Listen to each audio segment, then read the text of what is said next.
Success मंत्रा, V shape future.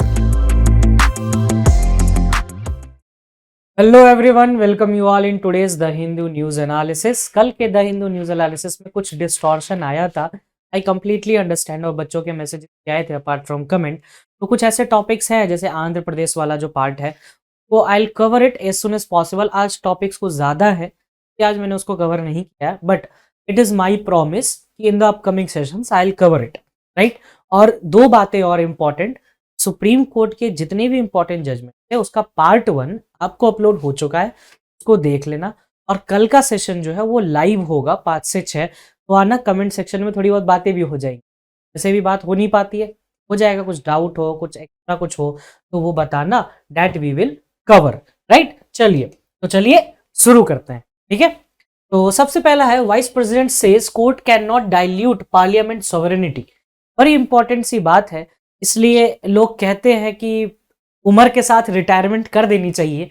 उसके पीछे का एक रीजनिंग है और वो रीजनिंग हम आपको देंगे, ठीक है। और भी बहुत सारी बातें हैं कि धनखड़ साहब को पहले ममता दीदी के पीछे थे और अब सुप्रीम कोर्ट के पीछे लगा रखा है कि भाई साहब कुछ ना कुछ करते रहा करो, देखेंगे। Triple R Naatu wins golden globe. अच्छा, गोल्डन ग्लोब पढ़ना इंपॉर्टेंट है क्योंकि अवार्ड्स एंड ऑनर्स की कैटेगरी में आपके एग्जाम में क्वेश्चंस बहुत आते हैं। एमएच सेट, स्लैट, डीयू, ये फैन है अवार्ड्स के टाइम पे। उसके बाद Valery Gerasimov to head the Russia's Ukraine operation. Russia Ukraine में अगर आपको वन लाइनर क्वेश्चन आएगा तो आप ऐसे क्वेश्चंस एक्सपेक्ट कर सकते हो। और ये जो क्वेश्चन है ये आपको डायरेक्टली डीयू ले लो, एमएच सेट ले लो या स्लैट ले लो, इन सब में ये क्वेश्चन इंपॉर्टेंट और काफी अच्छा पोजीशन होल्ड करते हैं when it comes to this examination. ये थोड़ा सा ऑफ द बीट टॉपिक है। White tufted royal butterfly, a rare species found in Kerala's Kannur. बड़ा मतलब ब्यूटीफुल बटरफ्लाई है, ठीक है। और जब आप इसको पढ़ेंगे तो आप इसकी सुंदरता भूल जाएंगे, क्योंकि पढ़ना थोड़ा सा टफ हो जाता है, बट ठीक है, कोई बात नहीं। अगर एक आधा क्वेश्चन फंसता है तो हम यहाँ से कवर कर लेंगे। हॉकी वर्ल्ड कप स्टार्ट हो गया है, टू अ स्पेक्टेकुलर स्टार्ट। तो जानेंगे हॉकी वर्ल्ड कप के बारे में। और एक बड़े ही फेमस यूट्यूबर ने कमेंट भी किया है हॉकी वर्ल्ड कप के बारे में कि हम लोग क्रिकेट को देख रहे हैं बट नेशनल गेम्स जो कि है हॉकी उसको नहीं देख रहे हैं। तो उस पर मतलब सही था, मतलब बात सही है, भावना अच्छी है, बट जब आप जिस तरह से आप बता रहे हैं you are from a legal fraternity, तो ये पॉइंट आ जाता है कि ये चीज़ गलत है कि हॉकी कोई नेशनल गेम नहीं है। 2020 और 2022 के ऑनवर्ड्स एक आरटीआई फाइल की गई थी और पूछा गया था कि इंडिया का नेशनल गेम कौन सा है। तो आरटीआई में साफ साफ बताया गया था इंडिया का कोई भी नेशनल गेम नहीं है, बहुत पुराने टाइम से चलता आ रहा है, इसलिए हम हॉकी को बोल देते हैं नेशनल गेम बोलने के लिए, लेकिन ऑफिशियली कोई भी नेशनल गेम नहीं है इंडिया का, ये याद रखना, ठीक है। ऐसे कुछ भी देख के और कंट्रोवर्सीज में कमेंट पर मत पड़ जाना, सबसे अच्छा अपना ज्ञान बढ़ाओ और आगे बढ़ो, ठीक है। चलिए स्टार्ट करते हैं session. Vice president says court can not dilute parliament sovereignty. Jagdeep Dhankhar साहब हैं, ये बैठे हुए हैं राज्यसभा में। तो थोड़ा सा जगदीप धनखड़ और राज्यसभा के बारे में जान लेंगे, हल्का सा एक ओवरव्यू देखेंगे पॉलिटी के पर्सपेक्टिव से, जो कि डीयू एलएलबी तो फैन है इस टाइप के टॉपिक्स का, तो उसको कवर करते हुए आगे बढ़ेंगे और देखेंगे जगदीप धनखड़ साहब आखिर ऐसा क्यों बोल रहे हैं और कहाँ बोल रहे हैं। ये बड़ा ही इंपॉर्टेंट एस्पेक्ट हो जाता है। चलिए, तो सबसे पहले हम देख लेते हैं वाइस प्रेसिडेंट, ठीक है। आर्टिकल 63 बोलता है there shall be a vice president of India. इसमें कोई दो मत दो राय नहीं होना चाहिए। 64 बोलता है कि वाइस प्रेसिडेंट जो होगा वो आपका एक्स ऑफिशियो चेयरमैन होगा ऑफ राज्यसभा। मतलब राज्यसभा का एक्स ऑफिशियो चेयरमैन कौन होगा? जो भी वाइस प्रेसिडेंट होगा इंडिया का वो एक्स ऑफिशियो चेयरमैन हो जाएगा आपको राज्यसभा का, ठीक है। तो ये तो दो आपके ऐसे एस्पेक्ट्स थे जिनको आपको जानना जरूरी था। अच्छा, इनकी एलिजिबिलिटी भी याद रखना। एलिजिबिलिटी कभी कभार ना आपको इस टाइप के क्वेश्चंस पूछे जाते हैं और आप गलती करते हो, ये देख लेना। जितने भी मॉक्स दोगे, मॉक तो देना स्टार्ट कर भी दिया होगा और नहीं किया है तो ऐसी गलतियां करते हैं बच्चे, मैंने ही कितनी बार देखा है। तो इन्हीं एलिजिबिलिटी में सबसे पहला आता है कि 35 ईयर्स ऑफ एज होना चाहिए। दूसरा, इंडियन सिटीजन होना चाहिए। अच्छा, इंडियन सिटीजन के ऊपर भी बहुत बार बहस लड़ी गई है कि इंडियन सिटीजन का मतलब क्या होता है, बॉर्न इंडियन सिटीजन नहीं, इंडियन सिटीजन।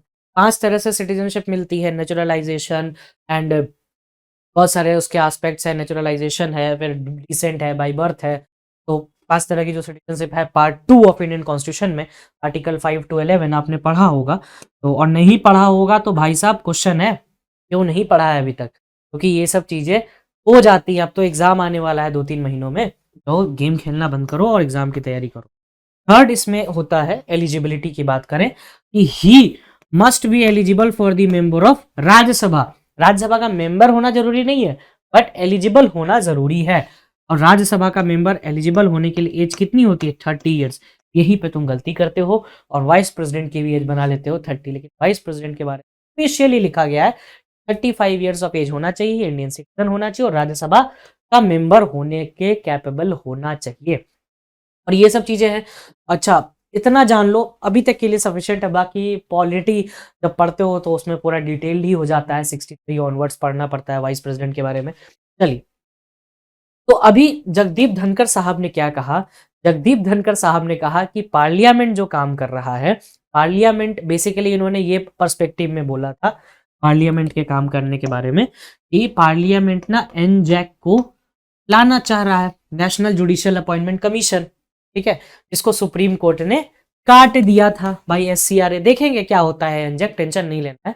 जगदीप धनखड़ साहब ने कहा कि बेसिक स्ट्रक्चर का जो president Kesavananda Bharati versus state of Kerala में सेटअप किया गया था, वो एक रिलायबल प्रेसिडेंट नहीं है। क्या हो गया सर आपको?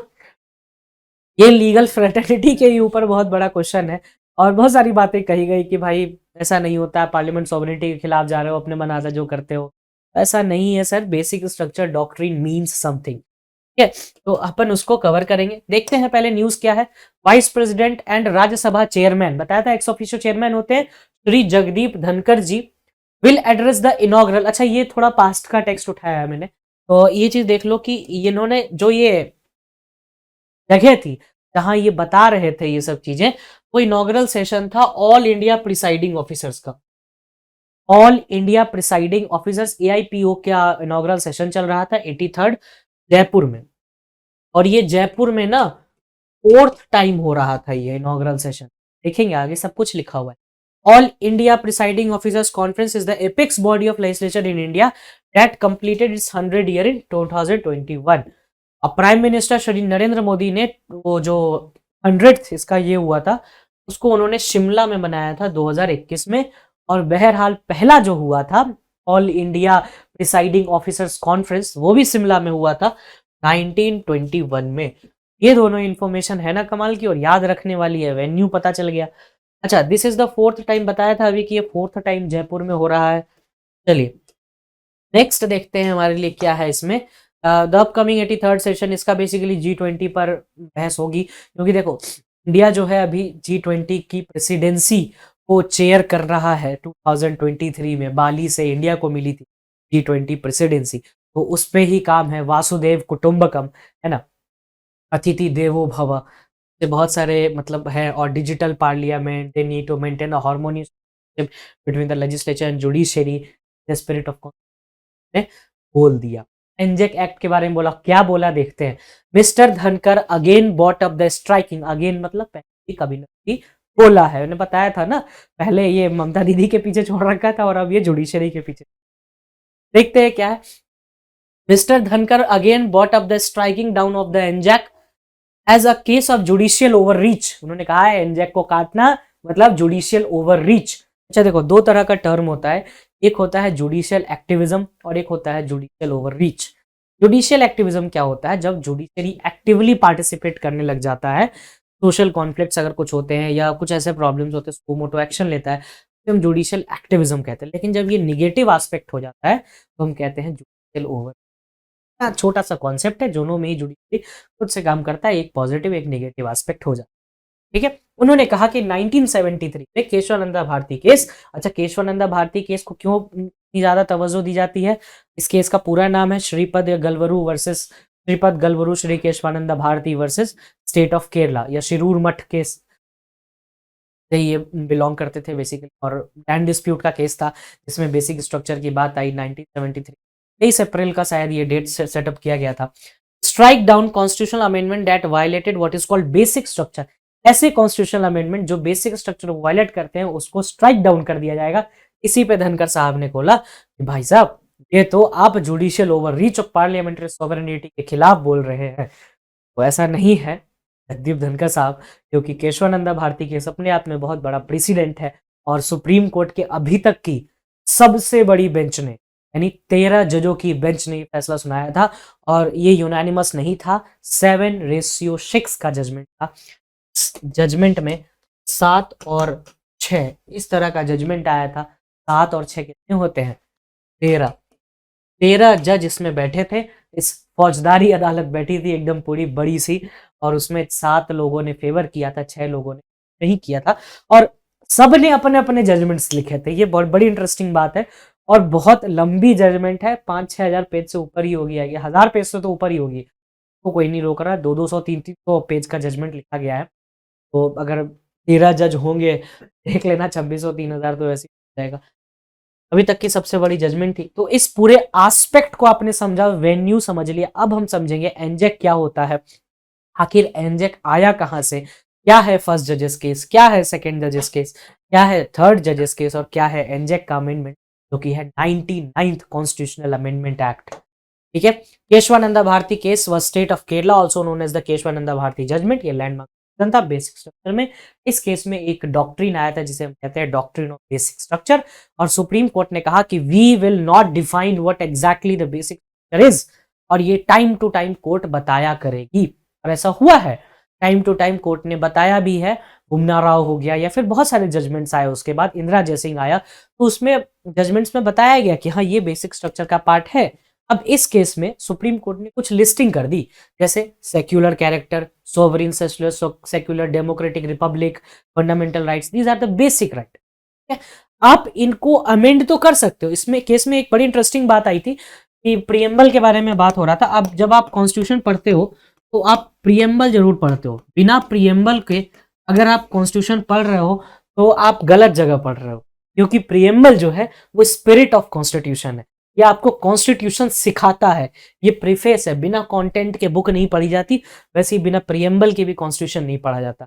और इस केस में ये बताया गया था कि preamble is a part of Indian constitution, but it is not a source of right, ठीक है, and not a source of limitation of power. My bad, it is not a source of power, not a source of limitation of power, ये बात कही गई थी।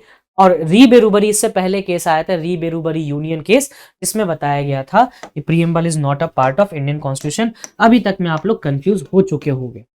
देखो, पहले आया था री बेरूबरी यूनियन केस। अच्छा, थोड़ा सा ना हम ऑफ द टॉपिक भी जा रहे हैं, तो कमेंट सेक्शन में बताना एक बार कि ठीक था या नहीं था, है ना। री बेरूबरी यूनियन केस, और उसके बाद आया था केशवानंदा केस। ठीक है, ये समझ जाना, इतने समझदार तो हुई। केशवानंदा केस, ठीक है, केशवानंदा भारती केस। इसमें बताया गया कि बस प्रियम्बल जो है वो पार्ट नहीं है, और इसमें बताया गया प्रियम्बल इज अ पार्ट। ये कितनी जज की बेंच थी? 13 जज की। तो मानी किसकी जाएगी? केशवानंदा भारती, यानी preamble is a part of constitution, but it is not a source of power, not a source of limitation of power. ये चीज याद रखना, ऐसे ऐसे क्वेश्चन फंसाया जाता है। ठीक है, चलिए, इस केस में फंडामेंटल राइट्स केस भी कहा जाता है, क्योंकि इस केस में स्पेशली बताया गया था कि जो फंडामेंटल राइट्स होते हैं आप उसको भी अमेंड कर सकते हैं, बट बेसिक स्ट्रक्चर अमेंड नहीं, है ना। और कमेंट सेक्शन में बताना प्रियम्बल आज तक कितनी बार अमेंड हुआ है, ठीक है, क्योंकि प्रियम्बल अमेंड कर सकते हैं, कोई दिक्कत नहीं है। ठीक है, 13 जज की बेंच थी। 24th कॉन्स्टिट्यूशनल अमेंडमेंट की वैलिडिटी चेक हो रही थी। Amendments were not considered laws under article 13। इसमें कहा गया था कंसीडर कर सकते 368 के अंदर, बट वो बेसिक स्ट्रक्चर को वायलेट नहीं करना चाहिए। ठीक है, evolution of basic structure doctrine, वही पार्लियामेंट ने बेसिक स्ट्रक्चर इनेक्ट किया 42nd अमेंडमेंट, और बहुत सारे ऐसे बात हुए। अब हम बात करेंगे एनजेक का कैसे बना, एनजेक आखिर आया कैसे। देखो, एनजेक आने के लिए हमें जाना पड़ेगा 1981 में। 1981 जिस टाइम पे इंदिरा गांधी आई गेस की पावर में थी, तो उस टाइम पे एक केस आया था, फर्स्ट जजेस केस। केस का नाम था SP Gupta versus union of India. SP Gupta साहब ने केस किया और बोला कि एक बात बताओ, सुप्रीम कोर्ट के जज का अपॉइंटमेंट कैसे होता है? क्योंकि इससे पहले ही इंदिरा गांधी के कुछ ऐसे एक्ट थे जिसके कारण एक मन में डाउट आ रहा था कि government is controlling the judiciary, क्योंकि वो जिसको चाहते थे वो बनता था, आगे आता था, वो सीनियोरिटी सुपरसीड हो जाती थी।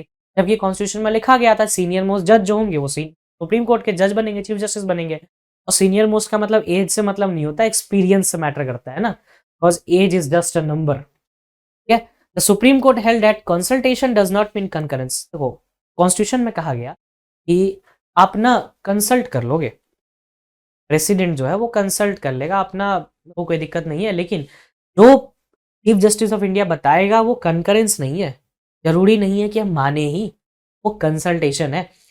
अब इसको आसान भाषा में कैसे समझ, आपके घर में आपसे पूछा तो जाता होगा खाना क्या बनाए, है, जरूरी नहीं है कि लेकिन वही बनता होगा, आपके मन में आता फिर पूछा ही क्यों।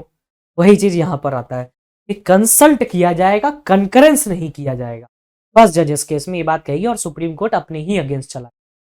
उसके बाद आते हैं सेकेंड जजेस केस 1993 में, सुप्रीम कोर्ट ने अपहेल्ड नहीं किया, पहले विदहेल्ड कर दिया उसको, बोला concurrence means consultation means concurrence, मतलब अब आप पूछोगे भी और मानोगे भी। और इसी केस में सुप्रीम कोर्ट ने बोला कि एक कोलेजियम नाम का चीज होगा जो कि चीफ जस्टिस ऑफ इंडिया का नाम या फिर जजेस का नाम रिकमेंड करेगा।